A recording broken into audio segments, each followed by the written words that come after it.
Shalom saudara yang dikasihi oleh Tuhan Yesus Kristus.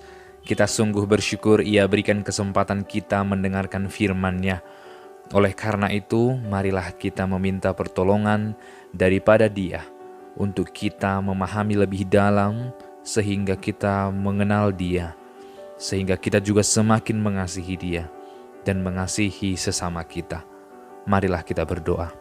Bapa dalam surga, kami sungguh bersyukur untuk anugerah dan kesempatan yang Engkau terus berikan bagi kami. Saat kami duduk dan mendengarkan firman-Mu, maka berilah kami pengertian yang benar, sehingga kami semakin hari semakin mengenal Tuhan. Berilah kami hati yang mencintai firman-Mu, dalam nama Yesus Kristus. Amin. Firman Tuhan hari ini diambil dari 1 Korintus pasal yang ketiga, ayat yang kedua dan ketiga.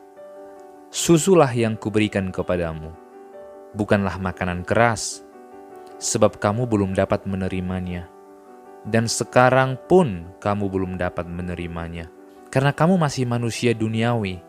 Sebab jika di antara kamu ada iri hati dan perselisihan, bukankah hal itu menunjukkan bahwa kamu manusia duniawi dan bahwa kamu hidup secara manusiawi? Saat kita mengingat Paulus yang dahulunya disebut sebagai Saulus, sebelum dia mengenal Tuhan, ia menganiaya orang-orang Kristen. Ia menganiaya setiap orang yang mengaku Yesus sebagai Tuhan. Ia merasa tidak mungkin para penjala ikan, para orang-orang tidak berpendidikan, dipilih oleh Tuhan untuk memberitakan firman. Padahal Saulus adalah seorang Farisi yang begitu pintar, memahami teologi, Taurat, dan semua tradisi-tradisi Yahudi dengan begitu baik. Tetapi mengapa bukan dia yang dipilih oleh Tuhan? Sehingga ini menunjukkan kepada kita bahwa orang yang belum bertobat akan terus melihat segala sesuatu menurut cara pandang manusia. Bukankah orang yang pintar terlihat lebih berharga daripada mereka yang belum pintar di mata manusia? Tapi ternyata Tuhan melihat hal yang berbeda. Karena di mata Tuhan setiap orang itu sama ketika mereka mau berjuang untuk memperbaiki diri. Karena pada dasarnya baik manusia yang pintar ataupun tidak pintar, semuanya adalah gambar dan rupa Allah. Tetapi orang-orang yang percaya diberikan Tuhan kemampuan lebih, yaitu untuk semakin mengenal Tuhan dan mengenal firman-Nya. Tetapi perselisihan ini, seperti yang kita baca baru saja, menunjukkan bahwa sesungguhnya kita bukanlah orang-orang yang mampu menghentikan keberdosaan kita. Kita semua manusia berdosa. Kita tidak punya kemampuan untuk berkata, aku mau diam dan tidak mau berselisih.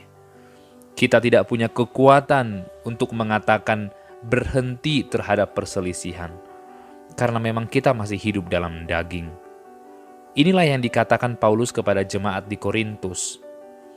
Ternyata jemaat di sana pun masih sering jatuh dalam perselisihan. Sehingga Paulus mengatakan susulah yang kuberi. Artinya apa?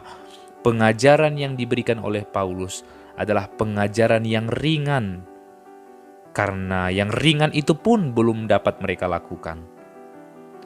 Karena orang-orang di Korintus masih terlihat tidak hidup di dalam pengajaran Paulus.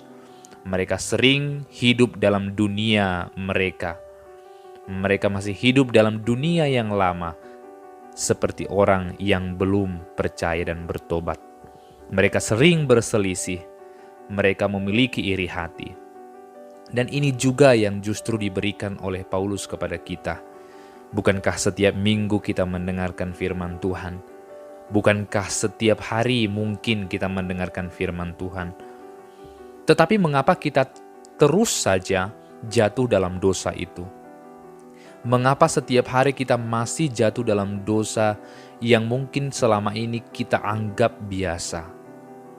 karena kita tidak punya kemampuan menghentikan diri kita. Oleh karena itu kita harus datang kepada Tuhan yang mempunyai kemampuan itu. Hanya Tuhan yang memiliki kemampuan untuk menghentikan kita dapat berbuat dosa. Oleh karena itu mintalah Roh Tuhan hidup dalam kita, sehingga kita dapat berkata, aku ingin mengikut Yesus, aku ingin melakukan seperti yang Yesus lakukan. Ketika kita ingat apa yang dituliskan oleh Rasul Yohanes dalam Injil Yohanes, ia berkata, di luar Yesus kita tidak dapat berbuat apa-apa. Ini adalah perkataan Yesus yang dituliskan oleh Rasul Yohanes.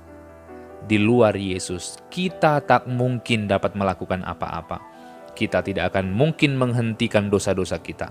Karena setiap hari kita akan melukai hati Tuhan. Setiap hari kita akan melukai hati saudara-saudara kita. Pengajaran yang setiap hari kita dengar tidak akan bisa menghentikan keberdosaan kita. Hanya Yesus yang mati dan bangkit itulah yang mampu mengubur dalam-dalam dosa-dosa kita, sehingga kita tidak kembali lagi ke dosa itu. Maka mintalah pertolongan dari Roh Kudus untuk Ia menghentikan setiap kemampuan kita untuk berdosa, supaya Ia menghentikan keinginan kita berbuat jahat. Kiranya Tuhan menolong kita. Amin. Bapa dalam surga, sekalipun susu yang diberikan bagi kami, tetap saja kami tidak memahami apa kehendak-Mu, karena kami tidak memiliki kemampuan untuk menghentikan keberdosaan kami. Oleh karena itu, biarlah Roh-Mu yang kudus hidup dalam kami, sehingga kami benar-benar berhenti berbuat dosa dan terus belajar berbuat kebenaran. Dalam nama Yesus.